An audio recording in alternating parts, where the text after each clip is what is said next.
ప్రధాన వార్త గూడా ఇదే. కేబినెట్ విస్తరణపై హైకమాండ్ నిర్ణయం ఫైనల్. అంటే మంత్రి పదవిపై కాంగ్రెస్ ఎమ్మెల్యేలు ఆశావాహులు ఎక్కువున్నారు. ఆశావాహులు. అవును. కోమటిరెడ్డి రాజగోపాల్ రెడ్డి దగ్గర నుంచి చాలామంది వివేక్ వెంకటస్వామి మనం అంతకుముందు క్యాబినెట్ విస్తరణ ఉగాది అన్నారు. ఉగాది దాటిపోయింది.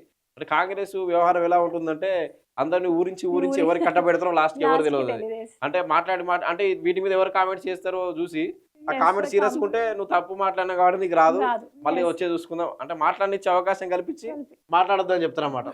అట్లుంటది కాంగ్రెస్‌ది. అదేలెండి. నువ్వు వాళ్ళే ఫ్రీగా వదిలేస్తారు. యాహ్! ఇప్పుడు మొదలే చెప్పుకోవచ్చు.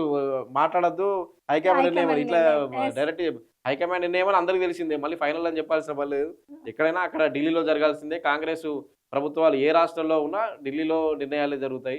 హైకమాండ్ నిర్ణయం అది ప్రాంతీయ పార్టీ కాదు. జాతీయ పార్టీ జాతీయ కాబట్టి పార్టీ. యెస్. హైకమాండ్ మళ్ళీ దానికి ప్రత్యేకించి హైకమాండ్ నిర్ణయం ఫైనల్ మీరెవరు మాట్లాడొద్దంటే మాట్లాడే స్వేచ్ఛ కల్పించి ఎవరేం మాట్లాడుతారో చూసి వాళ్ళలో వాళ్ళే తగువులు పెట్టుకొని యెస్. లాస్ట్‌కు ఎవరు కాకుండా వేరేళ్ళకి ఇయడం. అది కాంగ్రెస్ ఎప్పటినుంచో ఉన్న రాజకీయం ఇదంతా కాంగ్రెస్‌ది.